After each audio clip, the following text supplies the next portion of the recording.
Alright, so today we're going to take a look at a picking exercise. This exercise deals with alternate picking, and it also deals with inside and outside picking. When we're going from string to string is when most of us run into difficulties with the alternate picking. And two of the ways that we do that is either inside picking, where we're picking in between two strings, down on the first, up on the second, or outside picking. Say we're playing the third string with a downstroke and the second string with an upstroke. Okay? So this exercise, I'll quick play it for you and then I'll dive deeper into it. But the exercise goes like this.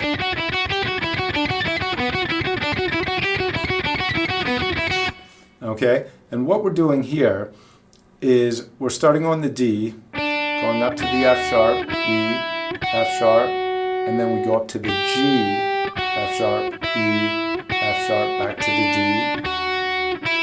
then down to the B, F sharp, E, F sharp. So I'll take it slow. Down, up, down, up, down, up, down, up. So we're using alternate picking all the way through.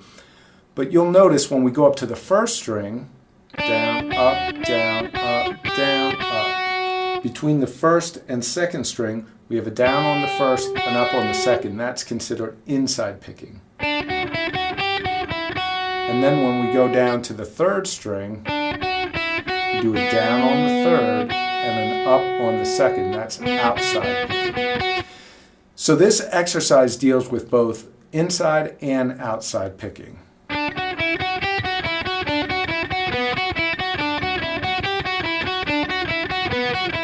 Okay?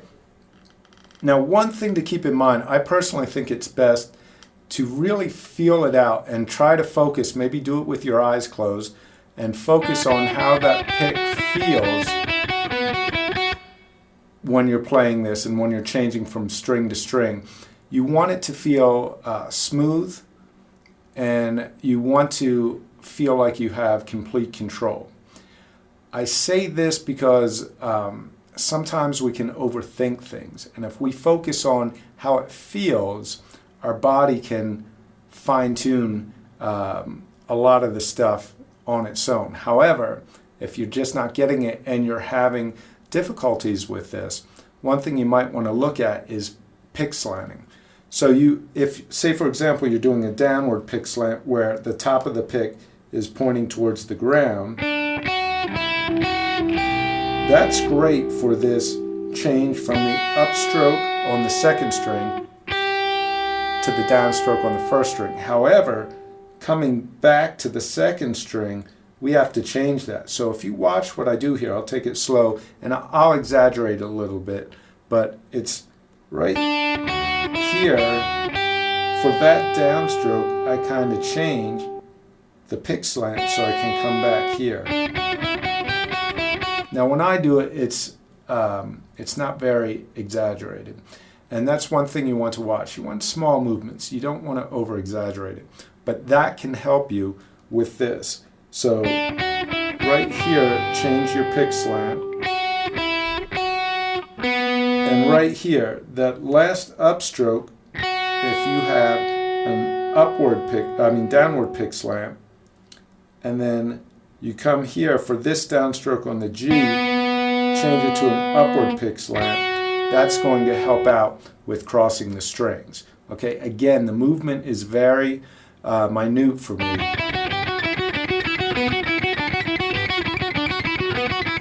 And you don't want to over-exaggerate that, or that could actually cause some problems and inefficiencies.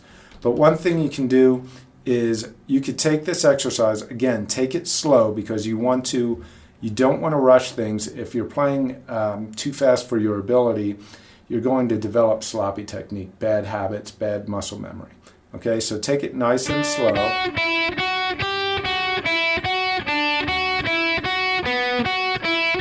And practice it with a drum machine or a metronome and try to lock into the groove and just take it nice and slow. Another thing you can do is you can take this up diatonically. Here, if I do it in the key of G, it would be.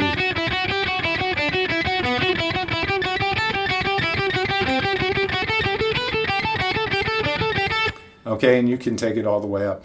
That's a great exercise for you. Okay, so hopefully this helps. Give it a try, see how it feels. Again, focus on how the pick feels. This is also a great workout for your left hand. I forgot to mention that, because you have quite a bit of a stretch. And to get that stretch, you want to make sure you have proper form. You don't want to try to have the thumb up here with the fingers angled. You want to bring the thumb down. Try to keep these knuckles out in front and really bend the knuckles. Bend at this first knuckle. That gets you playing on the very tip of the fingers. When you're playing on the tip of the fingers, all the force, all the pressure is focused in that small area. So you actually don't have to engage the muscles as deep. When you're flat-fingered, the pressure is spread out throughout the entire finger, and you actually have to apply more force engaging the muscles deeper. The deeper you engage them, the more they have to relax before they can move on to the next thing, and that will slow you down. Okay? So you want to keep the thumb low in the back of the neck. You can bring this elbow in. You see by my swinging of the elbow, you see how the pinky is. If my elbow's here, the pinky's really going to have stretch. When I bring my elbow in, the pinky is here. Okay? If this stretch is difficult for you, what I suggest is just play your pinky on this fret, on the F sharp here at the 7th fret, without any of these other fingers on. Just play that pinky right there. Once you get that comfortable, then you reach back with your first finger, and that'll get you in much better position than if you start here and try to do it like that. You have to really swing that elbow in. So that's going to be a big help for this stretch. And then, like I said earlier, just take it nice and slow and focus on how that pick feels against the string. Now, at the end of this video, I'm going to have a link to my version of a Mozart tune that I did, which is a great picking exercise, very melodic, which can be used as a picking exercise. I shouldn't say it is a picking exercise, but it can be used as a very melodic picking exercise because it takes a lot of control. But at the end of the video, hopefully you'll check out that link, and I hope this was informative. Thanks, and until next time, peace.